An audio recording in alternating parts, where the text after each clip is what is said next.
मित्रांनो नमस्कार. कोहम ते सोहम या पुस्तकावरती गेले बरेच दिवस आपण चर्चा करतोय. तुम्ही बरेच प्रश्न विचारताय, मी प्रश्नांची उत्तरं देण्याचा प्रयत्न करतोय. तुमच्या शंकांचं समाधान करण्याचा प्रयत्न करतो.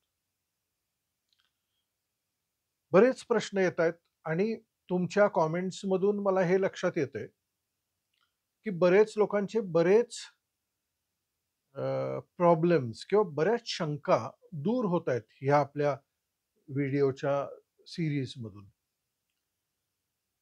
आजचा 14वा सेशन आहे. गेले 14 सेशन्स मी कोहम ते सोहम यावरती भाष्य करायचा प्रयत्न केलाय. तरी आज एक इंटरेस्टिंग प्रश्न मला आलाय. त्याचं उत्तर नेमकं कसं द्यायचं मला कळत नाहीये. पण तरी प्रश्न असा आहे, की कमीत कमी वेळात सोहम अवस्था कशी मिळेल? नामदीक्षा घ्यावी लागेल का? कमीत कमी वेळात सोहम अवस्था कशी मिळेल? नामदीक्षा घ्यावी लागेल का? मला असं वाटतंय की ज्यांनी हा प्रश्न किंवा ही कॉमेंट टाकलेली आहे व्हिडिओच्या खाली, त्यांनी माझे इतर व्हिडिओज ह्या सीरीज मधले बघितले नसावे. कारण कोहमची अवस्था कमीत कमी वेळात कशी साधता येते? तुम्ही कदाचित सगळे मला सांगू शकाल. कमीत कमी वेळा सोहम कसा अनुभवता येतो? फक्त आपण जिवंत आहोत ह्याची जाणीव जरी झाली, तरी कोहम अवस्था झाली. किती वेळात? Fraction of a second. तुम्ही जिवंत आहात ही जाणीव व्हायला नामदीक्षा घ्यायची काय गरज आहे? किंवा फॉर दॅट रिझन कोणतीही दीक्षा घ्यायची काय गरज आहे? काय आहे प्रॉब्लेम? मी नेहमी सांगत आलेलो आहे, की लहानपणापासून आपली सगळी इंद्रिय त्यांचं ओरिएंटेशनच बाहेर आहे ना. बाहेरचं बघतो, बाहेरचं ऐकतो, सगळं बाहेर बाहेर आणि जे काही करतो ते बाहेरच्या ओरिएंटेशननी करतो. त्यामुळे कॉन्स्टंटली म्हणजे तो मनुष्य 15 वर्षाचा असू दे, 5 वर्षाचा असू दे किंवा 90 वर्षाचा असू दे, त्याचं ओरिएंटेशन बाहेरच असतं. सगळ्यांचं. तो आत कधी बघतच नाही. असा वळत नाही कधी. त्यामुळे बेसिक तो जिवंत आहे. मुळात तो कोणीतरी व्यक्तिमत्व असण्याआधी तो आत्मतत्व आहे याची जाणीवच होत नाही. आणि आत्मतत्वाची जाणीव होणं म्हणजे कोहमची जाणीव होणं, कोहमच्या अवस्थेला डायरेक्ट जाणं. आणि हे जे मी शिकवतोय ना किंवा ज्याच्यावर बोलतोय, हा डायरेक्ट पाथ आहे. ज्ञानमार्ग हा डायरेक्ट पाथ आहे. मला कोणीतरी काल मेल करून विचारलं, की तुम्ही ज्ञानमार्गाबद्दल बोलताय, पण मग बाकीचे मार्ग, भक्तिमार्ग किंवा कर्ममार्ग किंवा राजमार्ग हे नाही का तिथं पोहोचत? मी ह्याच्यावर पण एक व्हिडिओ केलाय, पण बहुतेक लोक ते स्किप करत असतील आणि मधूनच त्यांना हा प्रश्न विचारावासा वाटत असेल. लक्षात घ्या, कोणताही मार्ग आत्मतत्वाची जाणीव होण्यापर्यंतच जातो किंवा तेच त्याचं उद्दिष्ट असतं. कुठलाही मार्ग असू दे. भक्तिवाला मात्र बाहेर कुठल्यातरी सगुण ईश्वरामध्ये तो शोधतो. त्यामुळे परत सगुण आहे ना, तिथे लक्ष आहे त्याचं, इथे नाही. तो असा असा असाच ओरिएंट होतो, असं नाही होत. कारण त्याचा भगवंत बाहेर आहे. तसा भगवंत कुठेतरी आहे. पण मग भक्ती मार्गाला का महत्व? कारण त्या सगळ्या उपासनेमध्ये चैतन्य महाप्रभूंसारखे ज्यावेळेस त्या त्यांच्या देवाला आतमध्येच बघायला लागतात. मीरा ज्यावेळेस कृष्णामध्ये मिसळून जाते, तो भक्तिमार्ग. सर्वसाधारण माणूस असा भक्तिमार्ग करत नाही. त्याचा भक्तिमार्ग म्हणजे मला काय देतोस बाबा? मी 11 नारळाचं तोरण बांधतो किंवा मी कुठला तरी नवस करतो. मी आणखीन काय उपवास-तपास करतो. माझं एवढं काम कर. हा सर्वसामान्य माणसाचा भक्तिमार्ग आहे. तो चैतन्य महाप्रभूचा नाही आहे किंवा मीराबाईंचा नाही आहे. त्यामुळे we really don't follow the bhakti marg. आपण नुसती भक्ती करतो, तीही भक्ती आपली स्वार्थाची भक्ती असते. बहुतेक लोकांचं म्हणतोय मी. मी अगदी सगळेच तसे करत असतील असं नाही, पण मेजॉरिटी पीपल का देवाकडे जातात? काहीतरी हवं असतं म्हणून. स्वतःची ओळख व्हावी म्हणून देवाकडे कोण जात नाही. कर्ममार्गाचा पण तो जो काम करतो,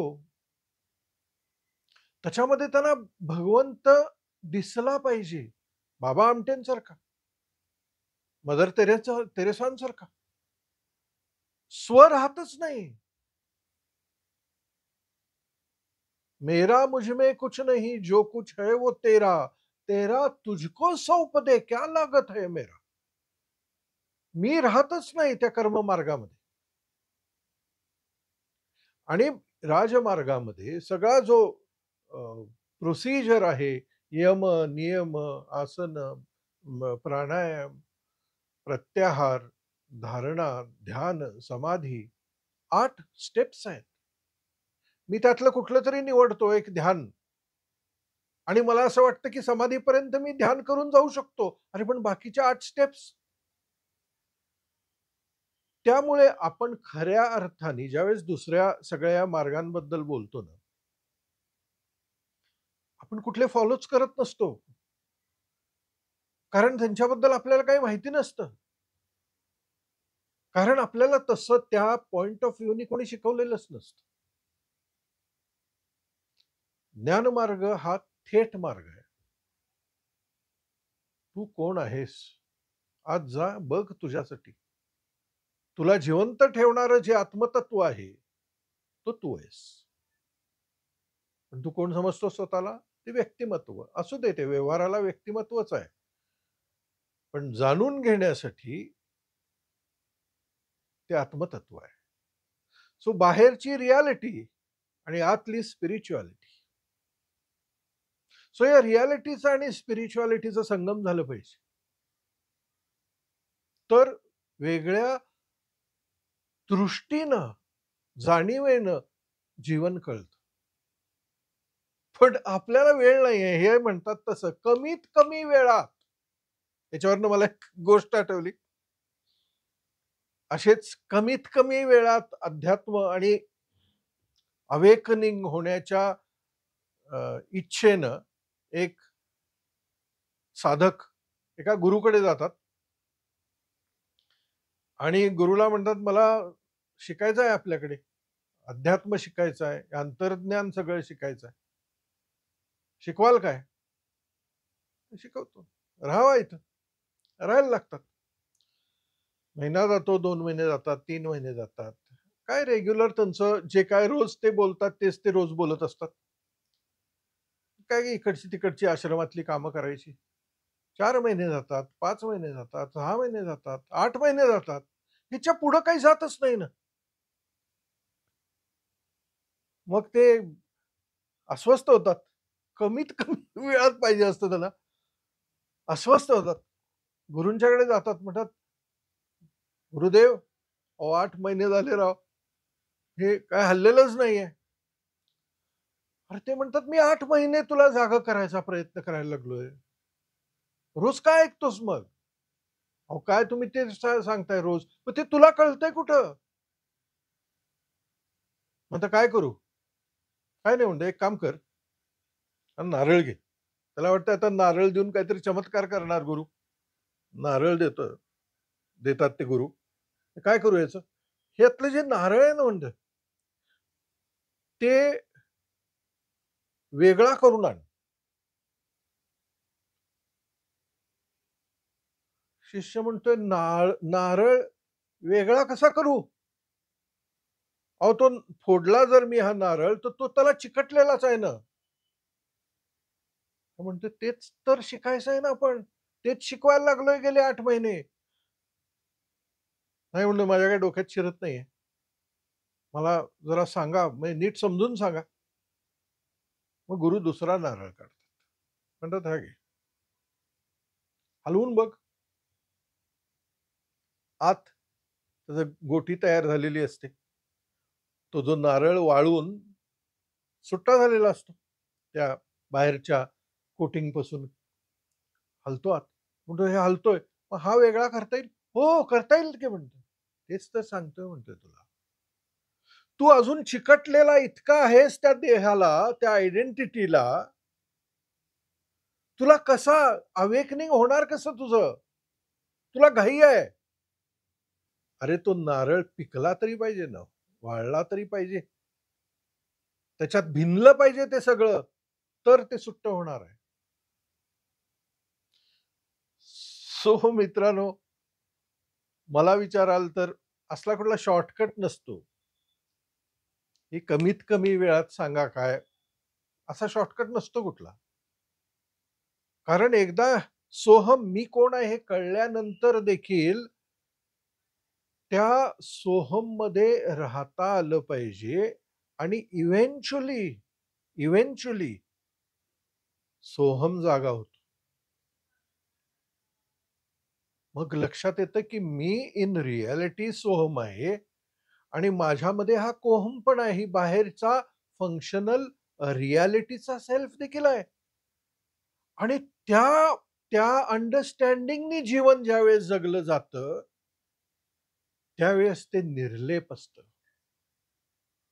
मग बाहेर तिकडे काही झालं तरी त्या सोहमला त्याचा कोणताही परिणाम होत नसतो. हे समजून घेणं फार महत्वाचं.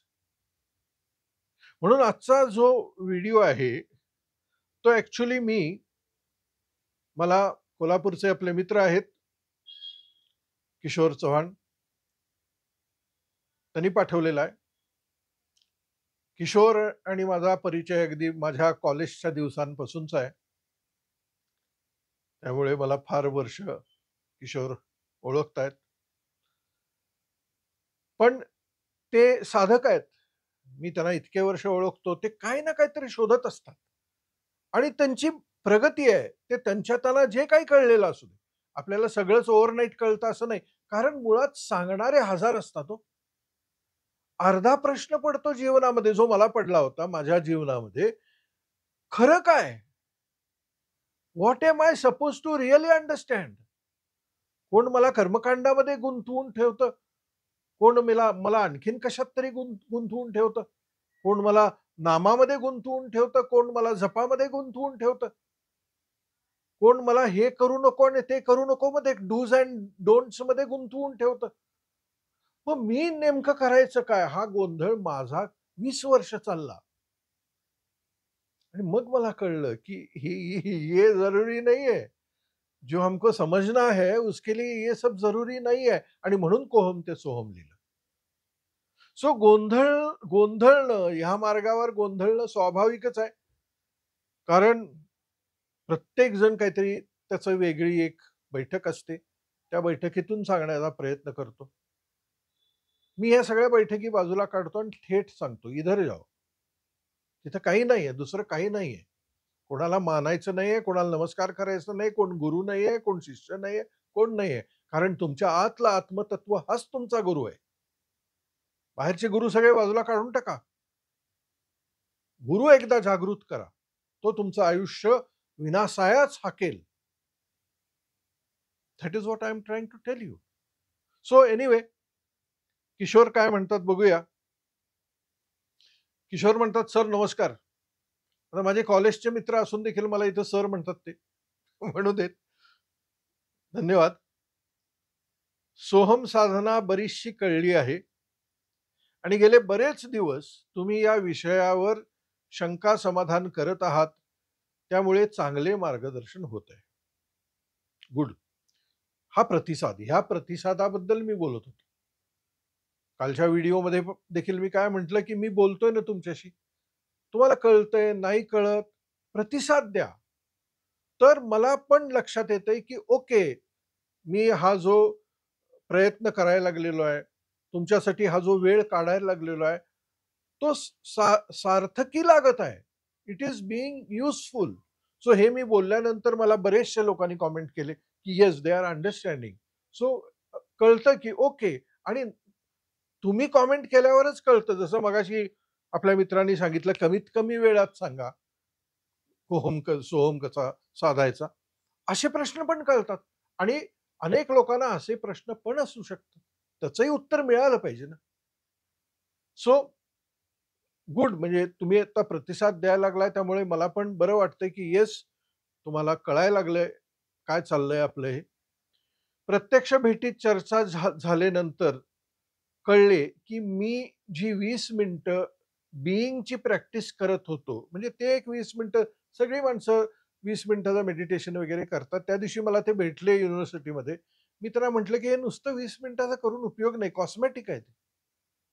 जागं व्हायला पाहिजे, कायम, अखंड जागं व्हायला पाहिजे. त्याच्यावरून त्यांनी लिहिलेलं आहे, की प्रत्यक्ष भेटीत चर्चा झाल्यानंतर कळलं, की मी जी 20 मिनिटं बीइंगची प्रॅक्टिस करत होतो, ती फक्त तेवढ्यापुरती नसून या अवस्थेमध्ये कायमस्वरूपी राहण्याची सवय लागली पाहिजे.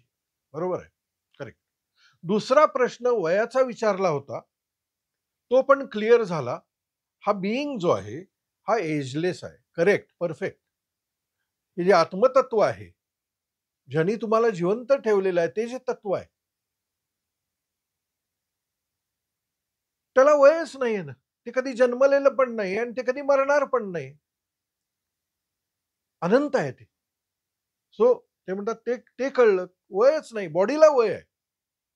तुम्ही जर आयडेंटिटी, मी प्रदीप पवार, प्रदीप पवारला वय आहे. तो प्रदीप पवार लहानाचा मोठा होणार, म्हातारा होणार, मरणार, जे काय आहे ते प्रदीप पवार. पण इन रियालिटी मी प्रदीप पवार नाहीये ना. प्रदीप पवारला जिवंत ठेवणारा आतली जी इलेक्ट्रिसिटी आहे, खरा मी तो आहे. Okay. So he says he understands that. आता प्रश्न हा जो पहिला मी आहे, त्याला वयोमानानुसार ऐका हं, पहिला मी म्हणजे माझ्या व्हिडिओमध्ये पहिला मी आणि दुसरा मी ह्याच्याबद्दल मी जे बोललो होतो, त्याचा संदर्भ देता येते. आता प्रश्न हा आहे, की हा जो पहिला मी आहे, त्याला वयोमानानुसार येणारे व्याधी, कौटुंबिक कलह, प्रॉपर्टी विभाजनचे कलह, संताप, मुलांचे प्रश्न याकडे सोहम साधनेतून हा दुसरा मी जो आहे, कसे हाताळता येईल? सोहमची कशी मदत होईल? खरं तर सोहम हे नसतेच. फक्त या सर्वांकडे पाहणारा निर्लेप द्रष्टाच असतो. असं तेच पुढे म्हणतायत. एक विचारतायत सोहमनी कसं सोडवायचं? आणि दुसरं म्हणतात, की सोहम नसतोच, नुसता द्रष्टा असतो.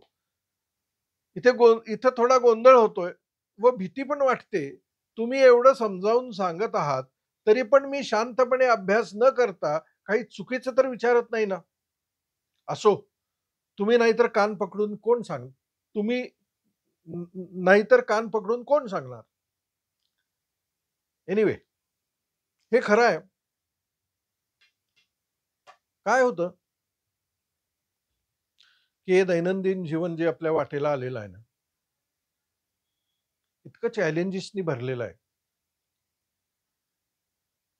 की हा जो सगळा अध्यात्माचा विषय आहे, तो पूर्वी म्हटल्याप्रमाणे एक तर रिटायर झाल्यानंतर काही दुसरं काम धंदा नाहीये, तर कुठेतरी प्रवचन ऐकत बसायचं आणि काय रिक्रिएशन तेवढं एंटरटेनमेंट करायची ह्याच्यापुरताच आहे, अशी आपली लहानपणापासूनची एक समजूत आहे.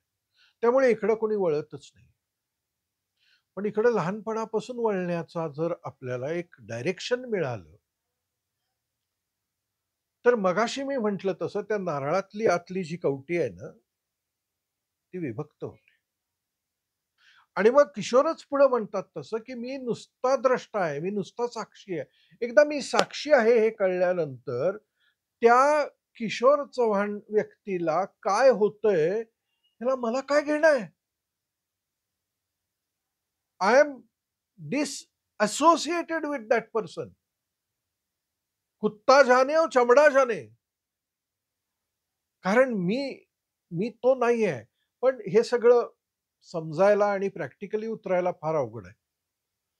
आपल्याला इंटरेस्ट नाही, हे तत्वज्ञानामध्ये आपल्याला इंटरेस्ट नाही. आपण म्हणतो की यार मेरे को इसमें से बाहर निकलना है, ये कुछ आइडिया है तो बताओ, ये बाकी का बहुत सुना है.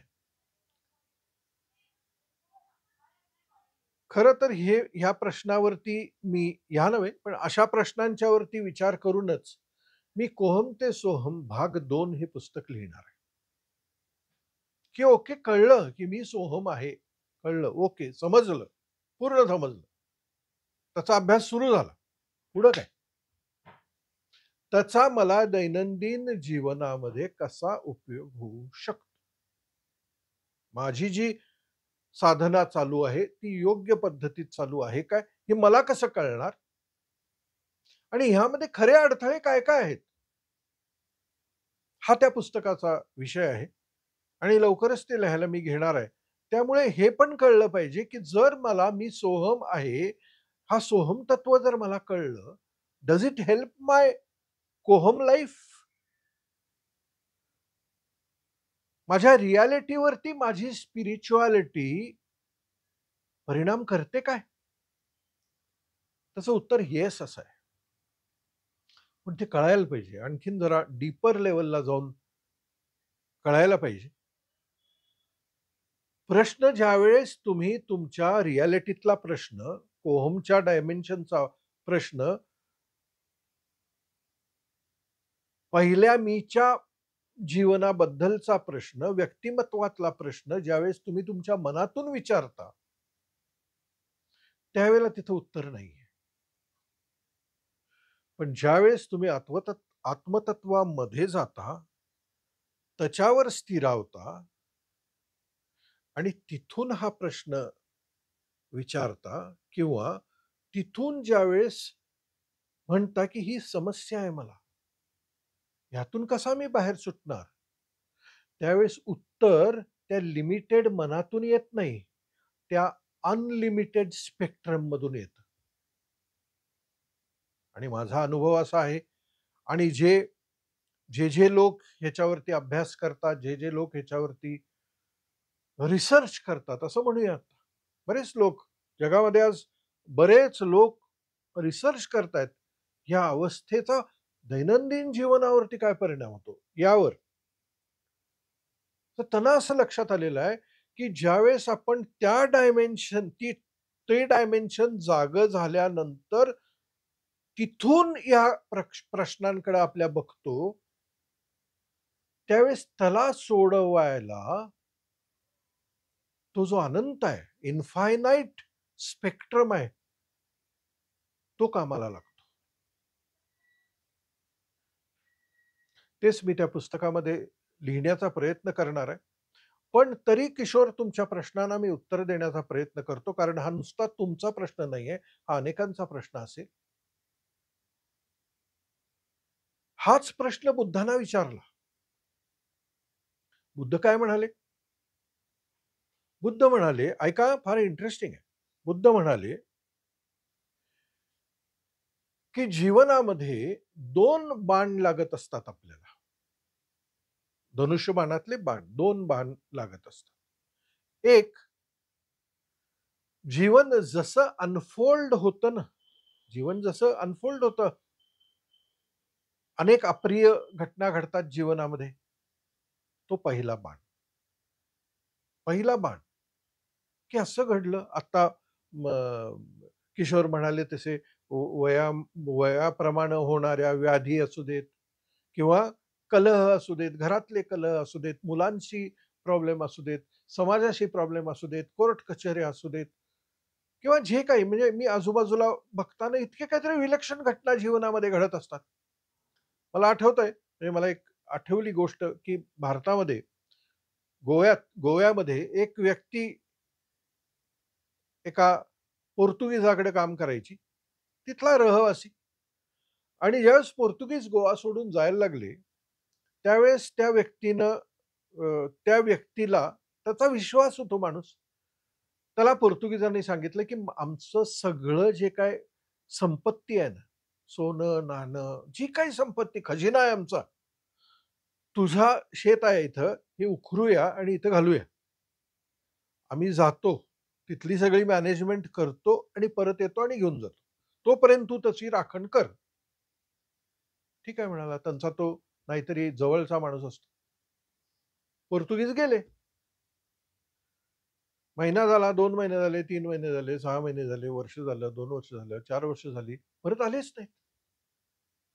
ह्या माणसाला कळेना, की आता मी किती दिवस ह्याचं राखण करत बसू? नाही म्हटलं तरी माझ्यावर जबाबदारी आहे.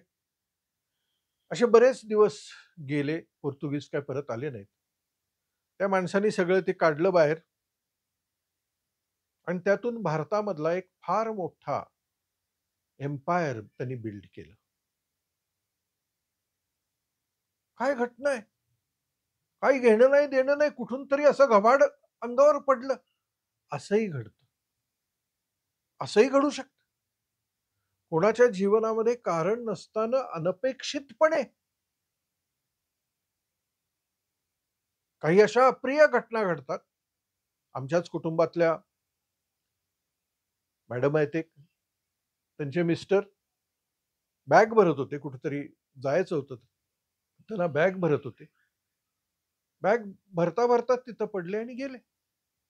अरे आत्ता बोलतोय मी त्या माणसाशी. एका क्षणामध्ये इज गॉन.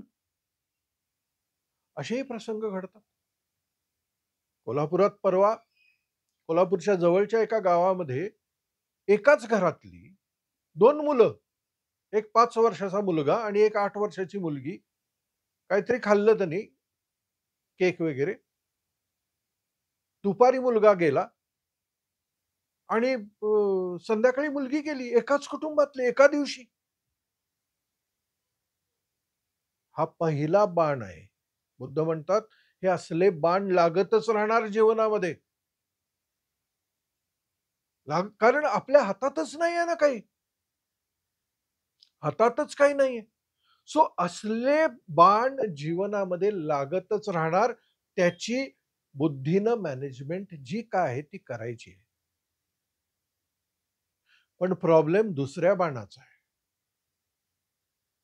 दुसरा बाण जो आहे ना, तो हे पहिल्या बाणामुळं किती त्रास होतोय आपल्याला, हे सतत सांगणार आहे. ठसठसत ठेवतो आपल्याला. सफरिंगमध्ये ठेवतो आपल्याला. आपल्याला सतत त्याची आठवण करून द्यायला लावतो तो. सतत त्या गोष्टीवरतीच आपण फोकस्ड राहतो. आपण दुसऱ्या कुठल्याच गोष्टीला जीवनातल्या महत्त्व देत नाही. आपण त्या पहिला बाण जो लागलाय त्याच्या वेदना ज्या आहेत, मानसिक वेदना, त्या मानसिक वेदना इतक्या मॅग्निफाय करतो, की आपलं सगळं जीवन त्या सफरिंगमध्ये जातं. आणि म्हणूनच बुद्ध म्हणतात, हे जे सफरिंग आहे, हे सफरिंग जे आहे, या दुसऱ्या बाणापासून मुक्त व्हा. पहिला लागलाय काही इलाजच नाही, काहीतरी मॅनेजमेंट करायलाच पाहिजे, कारण आउट ऑफ कंट्रोल आहे. पण दुसरा बाण तुमच्या कंट्रोलमध्ये आहे ना. कारण दुसरा बाण जर तुम्ही थांबवू शकला नाही, त्याचे रिएक्शन्सला तुम्ही जर बळी पडलात, तर लाईफ बिकम्स अ सफरिंग.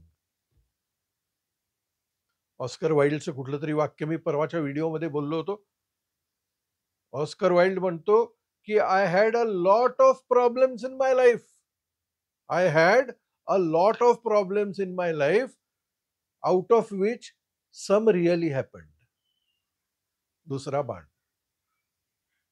आयुष्यभर ते मन तुम्हाला अस्वस्थ करत राहतं. आणि अध्यात्माचा उपयोग काय? जोपर्यंत त्या मनामध्ये आहे तुम्ही, तोपर्यंत तुम्ही देखील तसेच सफरिंगमध्ये राहणार. ज्यावेळेस तुमच्या आतलं हे सोहमचं डायमेन्शन तुम्हाला कळतं, हा दुसरा मी कळतो, जागे होता, की हे सगळा जो ड्रामा चालू आहे ना, तो मनाचा आहे, माझा नाही. मग मी किती भीक घालायची त्याला? मी किती सफर करायचं? माझा काही संबंधच नाही. जो होना है वो हो गया है. मी किती बळी पडायचं त्या माझ्या मनाच्या एकंदरीत सगळ्या टर्ब्युलन्सला, अस्वास्थ्याला मी किती बळी पडायचं? माझा काय संबंध आहे? उगीचच नाटक करतंय ते. गरजेपेक्षा जास्त ओरडतंय ते. झालं ना तसं काहीतरी मॅनेजमेंट करूया आणि जी मॅनेजमेंट पण जी करता येत नाही, असं एखादं काहीतरी मगाशी उदाहरण दिली तशी असं काहीतरी भयानक घडलं जीवनामध्ये, करणार काय? पुढे तर जायला पाहिजे. पण ते मन पुढे जाऊ देत नाही, त्याला चिकटवून ठेवतं. तिथंच रेंगाळत राहतं ते. अध्यात्म कळल्यानंतर त्यातनं बाहेर पडतो. सो पहिली गोष्ट माझी सगळ्यांना सांगायची आहे, की या दुसऱ्या बाणापासून सावध राहा. किशोर तुमच्या जीवनामध्ये व्याधी असेल, व्याधी आहे तशी मॅनेजमेंट करायची आहे. पण मग अरे बापरे! आता ही व्याधी झाली. आता कसं होणार? आता हे बळावलं तर काय होणार?